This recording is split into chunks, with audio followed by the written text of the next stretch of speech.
ज्ञानतिमिरन्धस्य ज्ञानाञ्जनाशलाकया चक्षुरुन्मिलितं येन तस्मै श्रीगुरवे नमः। नमो विष्णुपादाय कृष्णप्रेष्ठाय भूतले श्रीमते Bhaktivedanta स्वामिनेति नामिने।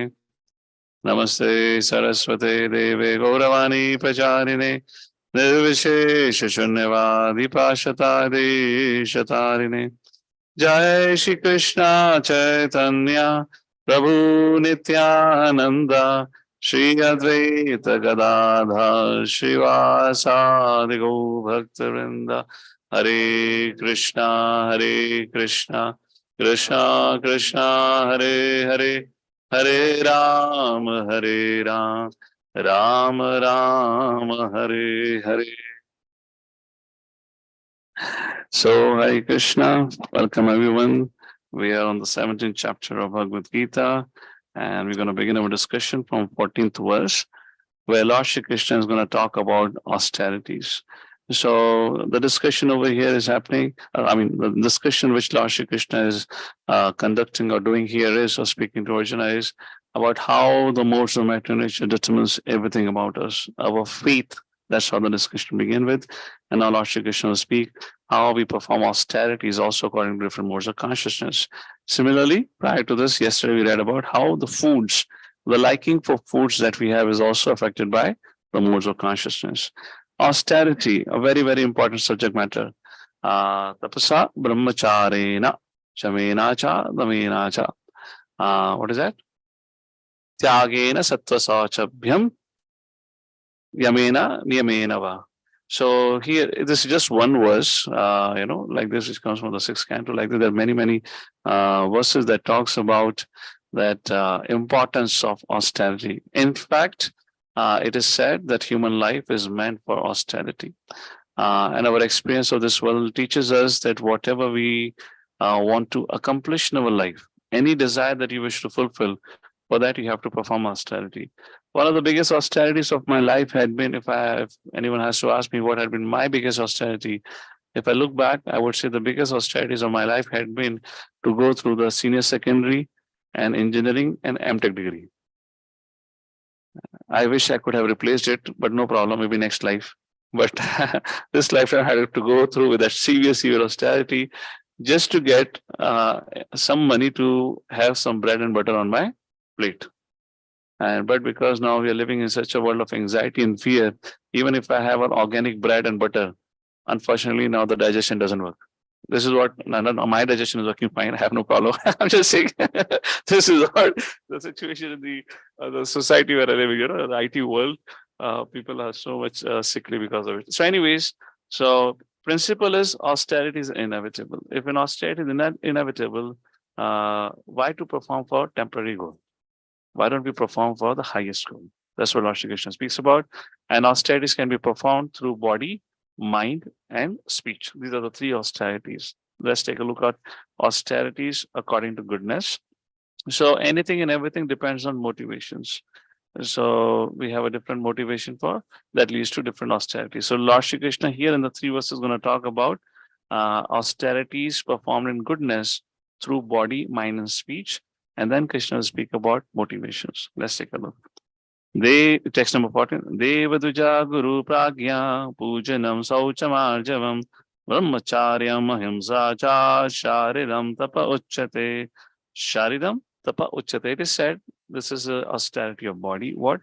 Devaduja Guru Pragya. Devaduja means Bhagavan. Guru Dev Bhagavan. Duja means twice born Brahmanas. Guru means spiritual master. Shiksha Guru, Diksha Guru, like that. Pragya and other worshipable personalities. Pragya means intelligent persons also. Pujanam, Saucham Arjamam. Pujanam means they should be worshipped, which means the first thing that a person should do when he wake up in the morning is offer obeisances. That's our culture. Srila Prabhupada taught us when a person wakes up in the morning, or when a devotee should wake up in the morning, the very first thing, he offer prayers or pranam to his spiritual master. Like that. Should be done. Or whenever you see, then we should offer obeisances. That is the austerity of the body. Our culture says you put your head down on the ground and offer respects. While we grew up, the culture we grew up, that was not the practice. Our culture was you touch the feet. That also involves bending, but putting your head on the ground really means you have to really do some kind of asana. And then 50% asana is you just 50% bend your back and then to touch your feet. I saw gradually how asanas were getting modified, transformed, affected, from a full danvas to half danvas. And then the asana of touching the feet became like touching the knees. Pranam Gurudev, Pranam Dadaji. And then from distance only, Pranam, like it goes like this, Pranam, that has become like, because now people cannot bend. Everyone has got backache problem. They have forgotten, it's important for the spine to be a little flexible. We need to move it. Anyways, so when you see your seniors, offer obeisances. That's the first point. Saucham, cleanliness, taking bath, we discussed already, at least twice. Arjavam, simplicity. Brahmacharyam, celibacy. The principle of celibacy, unless you are in a married ashram, grahastha ashram, all of the three ashrams, brahmachari ashram, now in Kali Yuga, the fifth ashram, madhyastha ashram, which means between grahastha and brahmachari and grahastha, so brahmachari ashram, madhyastha ashram, vanaprastha ashram, and sannyasa ashram, complete celibacy. In grahastha ashram, we are allowed to procreate, we are allowed to come together and husband, wife, and procreate. But that time the sex life should be used only for the purpose of procreation. Then it is brahmacharya. Ahimsa, non-violence. In other words, not to become angry. That's what non-violence. Ahimsa cha. Shariram tapa uchate. Purports by Srila Prabhupada. The Supreme Godhead. Here explains the different kinds of austerity and penance. First, he explains the austerities and penances practiced by the party. One should offer or learn to offer respect to God or to the demigods.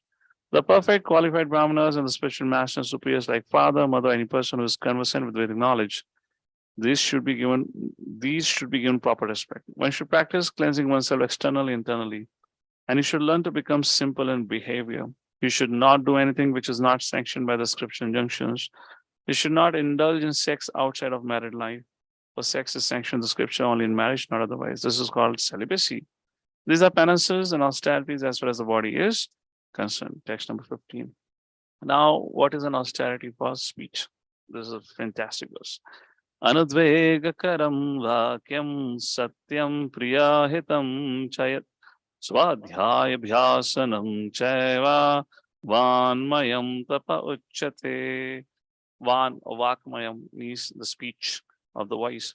Tapa uchate, it is said to be an austerity for the speech. What?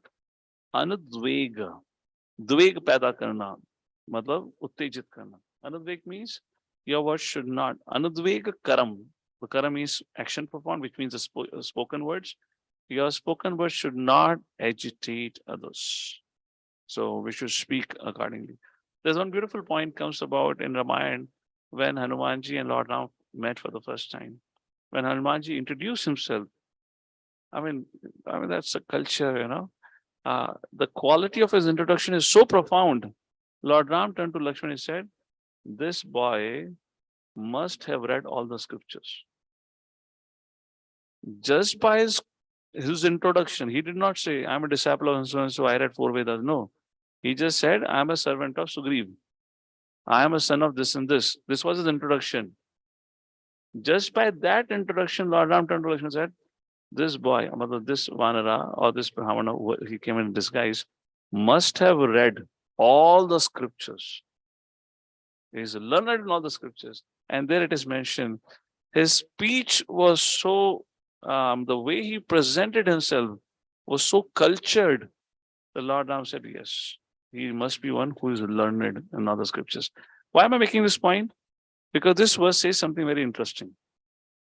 Anudvega karam vakyam. Your words should not be, sure it is not agitating. How do we cultivate? How do we speak in such a manner? Because it's not that, I'll speak politely always. Sometimes even your polite words can be hurting the others. Yes or no? If you say politely, you are a rascal. No, you're not only rascal. You're a rascal number 1. With a big smile on your face, you tell him. You may say, "Arey, मैंने कितने प्रेम से बोला तेरे को, इतना क्यों गुस्सा हुआ?" Like this. That's the point. So, anudvega karam vakyam. Now, a very interesting connection here. Anudvega karam vakyam Satyam Priyam Hitam Cha. Now this is contradictory. Satyam is truthful. How many of you heard truth is harsh? Raise your hand. We all have heard. Now Satyam, you should speak truthfully. Priya Hitam Cha, but yet it should be pleasing and beneficial to others. Now beneficial is okay. Priyam is pleasing. How can yours, when you're speaking truthfully, can be pleasing? Now that's. Now how it can happen? That comes the third line. Now comes the third line. What is that? Swadhyaya abhyasanam chaiva. It can only happen when you every day read scriptures. Swadhyaya abhyasanam chaiva. Every reading of scriptures automatically cultivates this ability, or gives us this ability to speak appropriately and properly. So if somebody wants to learn the art of speaking, what he should do? Read Bhagavad Gita every day. Doesn't have to go here and there. Like that scriptures. All right. That is how this Swadhyaya Abhyasanam Chaiva is included here. Okay, so let's see. Let's try our new system is working or not. Somebody from the audience can read out. And those who are online can tell us if you're able to hear our fellow devotee here or not. Yes. Purport. Thoda jor se bolna, huh? Hare Krishna. Is it audible to online devotees?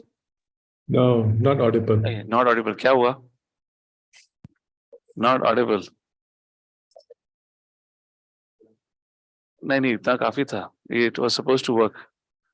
Okay, try once more. बोलो बोलो. दोबारा try करो. One should not speak in such a way as to educate the mind. How about now? Still low, Prabhu. Very low. Okay, no problem. Krishna Chandra, you only read now. Okay.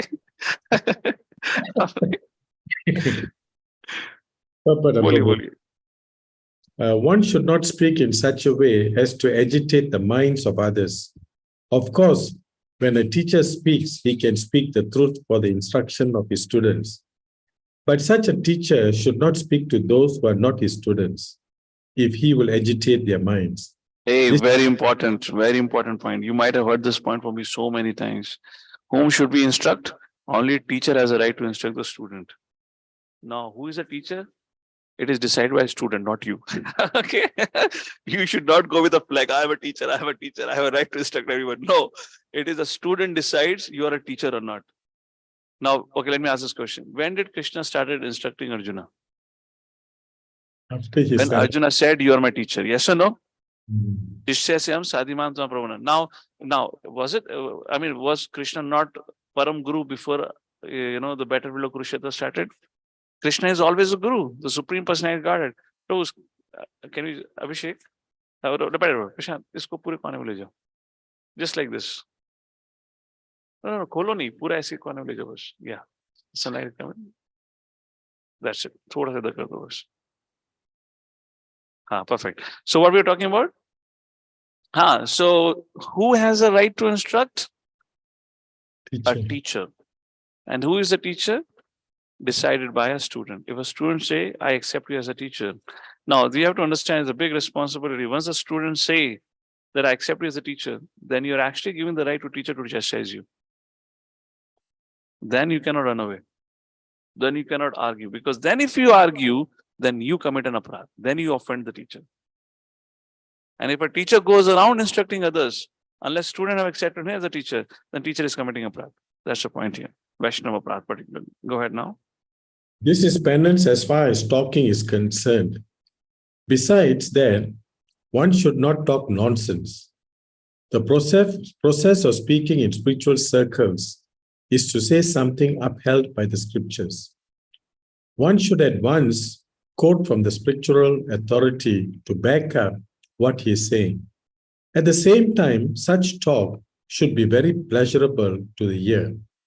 By such discussions, one may derive the highest benefit and elevate human society. There is a limitless talk of Vedic literature, and one should study this. This is called penance of speech. There are many, many examples of Srila Prabhupada, where scholars have come to meet Prabhupada, and at times Prabhupada have chastised them. And they became humbled. And they said, yes, Swamiji, what you're saying is right. And Prabhupada often said, don't imitate what I'm doing. Don't repeat what I'm doing. Prabhupada could do that. And I'm just making a connection here. Swadhyaya abhyasanam chaiva. Even if you speak truthfully, priya hitam cha, it yet becomes pleasing. Why? My understanding, quoting an example of Srila Prabhupada in this context, because when we regularly hear Srimad, when we regularly read scriptures, then first one thing that happens, should happen is we overcome our selfish tendencies. Second thing, when we overcome selfish tendency, we generally develop some amount of affection and compassion for others. When a heart is filled with compassion and love for others, when if it is spoken, even if it harshly, it will not hurt us. And that was the case of Srila Prabhupada. And that would happen only when you have gone through this process of purification like that. Is it making sense? That is it. That's what at least I understand it. Then how is it actually working behind the scene? Text number 16, austerities of mind. Manaprasada samyatvam maunam atma vinigraha bhavasam shuddhiriti etat tapo manasamuchyate. Just one more point. Therefore, it is very important for a teacher, either you be qualified to that capacity or else, unless you have invested into a relationship, you have spent some time, you have done the training for a student for a considerable amount of time, do not lose your temper, or else you lose that jiva. The jiva will go away. Particularly, we have to understand, certain things has to be extremely clear to us. First is to whom we are dealing with. If that person could rebel against Krishna, why would he stay with you? Why would he stay with you? He is in this material world. All of us in this material world is because we rebelled against Krishna. Now, Krishna is the most loving, most compassionate, most kind. And somebody can rebel against him. So, apna to kuch case hi nahi banta. So, therefore, this thing has to be handled. Plus, on top of it, we have a special privilege and credit to our account. We are a Kali Yuga Prani. Where false ego is so high, so big, so huge. Halka idhar se udhar karke blast. So this is a sensitive relationship, has to be taken care accordingly. As much as a teacher is responsible, I would say student has double responsibility in that relationship. Has to be very conscious, has to understand his or her situation and position, and then deal with it. And few things in this regard we have often discussed in the past. Never become over familiar with your teacher. This whole idea that we want to speak too much, it is better to have some relationship where from we maintain a distance. Because if we maintain a distance, then we'll pay attention to what they say. Because there is an inherent respect. But when we become too close, then because of what we are faulty, problem happens is somewhere we forget that there are faults existing within us. We forget that time and again. And because the moment we forget there is a fault existing within us, then somewhere we have to find faults ultimately. This is what our condition is. We begin to find faults with outside. And the first we begin to find fault with whom we are associating more closely. And that is our spiritual master, guru, or teacher, etc. So I would conclude this point that I was making here. The relationship from which you're deriving your inspiration, the relationship which you value for yourself a lot, the relationship which you say, in relationship in which you say, yes, sir, or you have decided I'm going to follow. I would say in our conditioned state, it is better to maintain a distance, a respectful distance. Do not try to get too close in that relationship. You find that closeness in a peer association, other association. That association should only be or exclusively be sought in the sense of what I can learn and how I can grow. Don't get too friendly in that association unless we have become purified enough. Just like it is said in the beginning, the student is a student, but when he grows, becomes like a friend to a spiritual master or a teacher. Before we come to that level, we have to get through certain degree of purification of our envy. Beforehand we do it, we're going to burn ourselves. And you look at the history, those who had been closest to the spiritual master are probably not there around. And those who had served from a distance have continued lifelong. Therefore, it is said, Vani is more important than Vapu. One E is more important. Vapu is not that it's not important, but because we are tend to commit, we tend to commit aparadh. Therefore, that's the point here. Text number 16 now. Manah prasad samatyam samyatvam maunam atma vinigraha bhava samshuddhiriti etat tapo manasamuchyate. So mana tapo manasamuchyate. If you see the same thing, tapa manasa tapa shariram uchyate, shariram tapochyate, then van mayam tapochyate. Now tapa manasamuchyate. So what is the now strategy for the mind? One is satisfaction of profound purport, profound purport. Satisfaction of the mind, which means learn to be satisfied. Now, this itself is an incredible subject just to think about it. Yesterday, I believe I was making a point, I don't know, in this forum or another forum, that the service that we get, and today morning also in Brahma Muhurta discussion, making a point, whatever we do, we have to see how we are serving Krishna, how we are serving Guru and Gauranga. It's a very important part of training. One way you can do that before you start a service, chant Pranam Mantra. To consciously get into that, make yourself into the consciousness. This is what I'm doing for Guru and Gauranga. First thing, this could be a physical effort, but we should do that. Essential. Second thing is important to feel and see that this is a service done for Guru and Gauranga. Then, even if you have to little bit stretch, the mind will in general begin to complain. Yes or no? It's not done kar liya, ye kar liya, wo kar liya. But this becomes karma for you because you're not seeing the seva. Service is service. I mean, what are we doing here? Why are we chanting Hare Krishna? Aren't we chanting Hare Krishna to ask the Lord for service? And when the Lord is giving you service, you're saying, "Bahut seva kar liya, musse main nahi karunga, usko seva do, ye seva do." There's a big dichotomy. There's a big issue here now. You're totally off. What's the point here?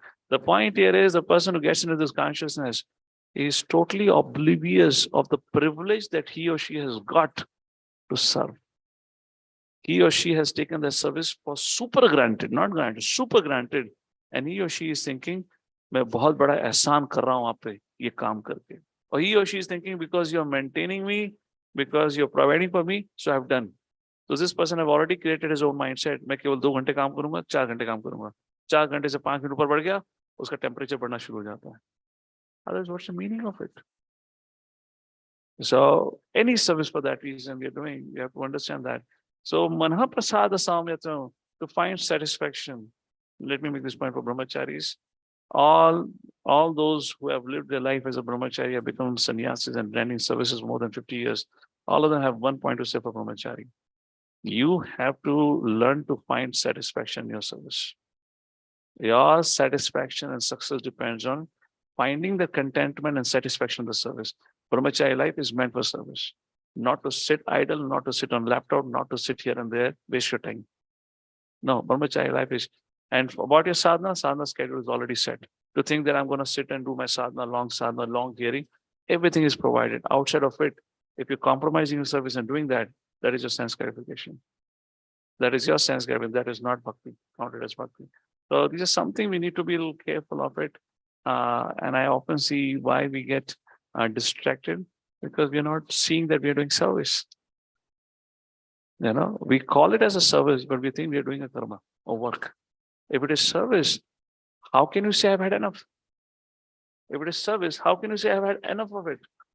I should be saying I want to do it more. And I am saying this. We already read in Srimad Bhagavatam, there's a verse, the 3rd canto of Srimad Bhagavatam, Vidur and Uddhava Samvad, in the 1st or the 2nd chapter it comes. But very categorically mentioned, as the age is increasing, our desire to render service and our capacity to serve increases more and more. Unlike in the material life where there is a retirement age, but in spiritual life there is no retirement age. So is your service contribution increasing or reducing? If it is stuck somewhere, then we're not seeing Krishna. We're not seeing that this service is meant for what. And if in case you're acting on that consciousness, then that's a very risky zone. That's going to lead to conflict. So manaprasada samatyam, we have to find. So how's a brahmachari grasta we can find satisfaction? We need to the devotional service aspect that has been given to us. We need to learn the art of finding satisfaction there. Now, how can you find satisfaction in anything? Okay, let me do this thing. Sorry, bear with me. I'm going a little discussion here because I often see something, so I elaborate on that. I saw certain things where people, really don't take service in the right perspective. How can you find satisfaction in service? Give me some quick thoughts here. Any thought? How can you find satisfaction in service? By doing it nicely. Okay? By doing, very good point. Yes. When the authority is pleased, very nice. Yes. Not expecting it, how would it give you satisfaction? How do you find satisfaction in the service? At our level, not expecting result doesn't happen. We expect some result. We expect acknowledgement, recognition. Yes.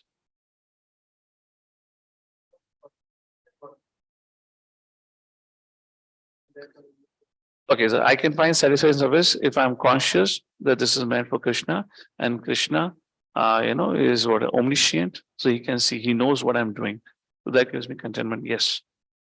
What else? What else? Anything else? You're missing the one very fundamental point. I am so fortunate among the millions and billions of human beings, and what to speak of trillions of other living species. I have got an opportunity to serve. After millions and billions and trillions of lifetimes, I've got an opportunity to serve. Unless that mood of gratitude is there, how will you find satisfaction? That's the point. That's the point. If not anything, at least this much we can have in our control. What? To cultivate gratitude. If imagine all of you here, if there was no, let's do a little reverse. If there was no ISKCON center in Hinjawadi, for example, most of you have come to Hinjawadi. If there was no ISKCON center in Hinjawadi, let's say there was only one ISKCON center at Kathraj, imagine that, or at camp. There was no preaching going on. Where would you have been today? Where you would have been today? And if any one of you think, oh, मैं तो पहले से bhakti करता आया था, how many think you would have sustained in your bhakti today? Think about it. So we have been given this, all this credit goes to Srila Prabhupada, who sacrificed his life, gave it to us. The sense of gratitude has to be there. So same parampara. What is parampara? To see that connection. We are getting that opportunity to serve under the disciples and grand disciples of Srila Prabhupada. Ultimately, who you are serving? Srila Prabhupada. But why serving if you're having a little complaining attitude, grudging attitude, etc., which means we don't even have that gratitude for Srila Prabhupada. There could be challenges and we should clarify. So that's a very important thing. All right. So maunam atma vinigraha. Maunam is mauni. Kuch nahi bolta. No, that's not the meaning of, that's the understanding of Mayavadis, not to speak anything. Prabhupada said in the previous verse, purport, not to speak nonsense. That is what mauni means. Prabhupada says the modern day maunis, they speak more nonsense by writing. They write fiction stories on the name of Bhagavad Gita. Atma vinigraha. Atma vinigraha means self-control, controlling the self. Bhava samshuddhir iti etat, purification. Bhava means of the existence. Tapo manasam uchyate. So, purpose. To make the mind austere is to detach it from sense gratification. Prabhupada makes it so fantastic, beautiful purpose, one of my favorite purpose from Bhagavad Gita.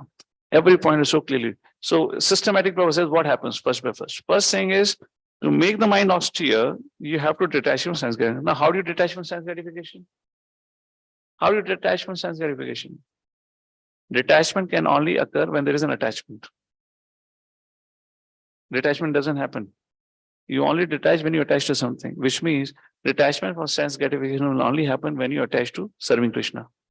That's the principle. To make the mind austere is to detach from sense gratification. Second point, it should be so trained that it can always be thinking of doing good for others. The best training for the mind is gravity in thought. One should not deviate from Krishna consciousness, must always avoid sense gratification. Must, Prabhupada saying compulsory, must means necessarily. Always, to purify one's nature is to become Krishna conscious. Now comes a beautiful point. Satisfaction of the mind can be obtained only by taking the mind away from the thoughts of sense enjoyment. The more we think of sense enjoyment, the more the mind becomes dissatisfied. How many of you have that experience? Raise your hand. लंबा खड़ा करो, कभी सुबह सुबह तुम्हारी हालत हुई, दिन भर में क्या करोगे? क्या है, तुम लोग का है नहीं है? हाथ खड़ा करो. All right, all right. So satisfaction of the mind can be obtained only by taking the mind away from the source of sense enjoyment. The more we think of sense enjoyment, the more the mind becomes dissatisfied. In the present age, we unnecessarily engage the mind in so many different ways of sense gratification. And so there is no possibility of the minds becoming satisfied. Now, Prabhupada says, so what do we do? The best course is to divert the mind to the Vedic literature, which is full of satisfying stories, as in the Puranas and the Mahabharata. One can take advantage of this knowledge and thus become purified. The mind should be devoid of duplicity. One should think of the welfare of all. Now, this pauses. The next point. Silence means that one is always thinking of self-realization. The person in Krishna consciousness observes perfect silence in this sense. Control of the mind means detaching the mind from sense enjoyment. One should be straightforward in dealings and thereby purify existence. All these qualities together constitute austerity in mental activities. So, manha prasada samatyam. How do we attain satisfaction of mind? First point, detached from sense gratification. But how does detachment sense gratification happens? Attachment to Krishna, which means opportunity to serve. So your satisfaction lies upon serving Krishna. Now what happens, okay, let me put it this way. How many of you have memories of those days when you started coming to Krishna consciousness? You had a super transcendental experiences of pleasure, happiness. Suddenly you felt like, wow, wish this kirtan can continue going on for lifelong. Wish this class would never end. Why Bhagavatam has to end only 40 minutes, 2 hours? What is the need of having breakfast? We can have breakfast later on. This Janmashtami service, wish every day we can celebrate Janmashtami. How many of you had some close experience like this? Raise your hand. Raise your hand high up. Now, how many of you continue to have that experience now? Now, this is for all of us. Now, those who are the raise your hand, you're still new. Don't worry. You get acquainted a little bit after. I'll ask you after a while. So this is true for every one of us. It goes because two, three things happen. One, we become familiar. Once we become familiar, we start to take it for granted. For example, let's say those of us staying in temple. And let's talk about those of you visit temple. When you visit temple, there is a little sense of excitement. For example, I'll give you an example of a congregation. When we have Janmashtami in the temple, we celebrate. So, we'll invite our congregation, they'll come and stay in the temple. I used to always find it amazing. So, Janmashtami, after a whole day of service, fasting and everything, often you go to sleep by 1:30, not before that, So then 1:30 you go to sleep, then you kind of wake up by 6:30, and then you go for Guru Puja like that. I remember our congregation, I saw for 2-3 years consecutively. Our congregation would go to sleep at 1:30, and 4:30 they used to go for Mangal Aarti. And I would ask them, I say, hey, what time you came? Prabhuji, we are here since Mangal Aarti. And he's like, I'm staying in temple, even I'm not coming for Mangal Aarti. And why I'm not coming? I'll tell you, what was the thought? ठीक है ना यार, कल भी तो जाना है मंगल आरती. What if I just skip it today?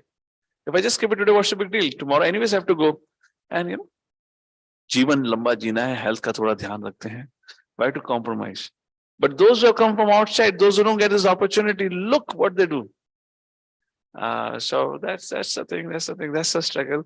And the only way to overcome the struggle, maybe not entirely, it may happen. The 2-3 ways. One is to always take association of such enthusiastic devotees, and that could be senior, junior, equal, who have that enthusiasm to serve Krishna nicely. In this regard, as an example, I gave a congregation.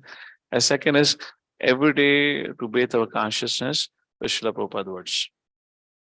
Every day hearing and reading. If that happens, then to some extent we can maintain. To some extent, we can maintain this kind of a consciousness. Otherwise, difficult. All right. So let's take the 17th verse and conclude for today. 17th verse. Shraddhaya paraya taptam tapas tatri vidham narahe afalakanksha bheryuktehe satvikam parichakshate. This threefold austerity performed with transcendental faith by men, not expecting material benefits, but engaged only for the sake of the Supreme, is called austerity and goodness. Now, Lord begins to speak about the motivation while performing. So, these three things, the austerities of body, mind, and speech, can be performed in goodness, passion, ignorance. How can you say it is in goodness? These austerities, when it is done only for as a matter of duty, not for recognition. What happens in Rajaguna? Text number 18. Satkaramana pujatam tapodambena chayvayat kriyate tat iha proktam rajasam chalam adhrubam. Penance performed out of pride for the sake of gaining respect, honor, and worship is said to be in the mode of passion. It is neither stable nor permanent. An example is you chant 64 rounds on the day of Ekadashi, but that is largely meant to show off. Tell people, how many rounds you chanted? Hey, only 12 rounds? How many? 24? How many? 32? Huh? Bus? 64? 64? Hey, how many times you eat? 2 times? 1 time? Nirjal. Nirjal. So, so you get it, what's going on. Just by the actions, and maybe you understand what mode of consciousness the person is into it. Let's read the purport. Okay, Mother Sangeeta, your hand is up. Please go ahead and read the purport. Hare Krishna, Prabhuji. Yes. Sometimes Text 18 purport. Yes, Prabhuji. Sometimes penance and austerity are executed to attract people and receive honor, respect, and worship from others.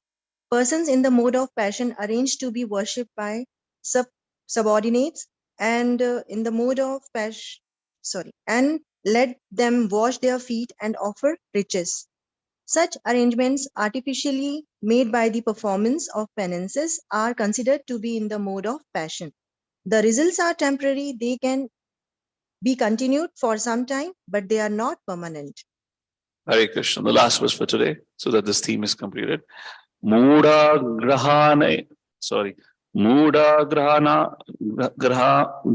grahinatmano yat. Okay. Muda grahinatmano yat pidaya kriyate tapaha parasya sadhanartham va dattamasam udahratam. Penance performed out of foolishness, for self-torture, or to destroy or injure others is said to be in the mode of ignorance. The same three austerities which we discussed, how it can be in ignorance. Purport. There are instances of foolish penance undertaken by demons like Hiranyakashipu, who performed austere penances to become immortal and kill the demigods. He prayed to Brahma for such things, but ultimately he was killed by the Supreme Personality of Godhead. To undergo penances for something which is impossible is certainly in the mode of ignorance. So to conclude this discussion, we'll read tomorrow from 20th onwards. So austerity is inevitable, unavoidable. If anyways we have to perform austerity, why don't we perform austerity for our highest good? That is to serve the Supreme Personality of Godhead, to please the Supreme Personality of Godhead, to serve Guru and Gauranga. And how that austerity should be performed? To begin with, at the platform of duty. I do it because this is my duty to serve.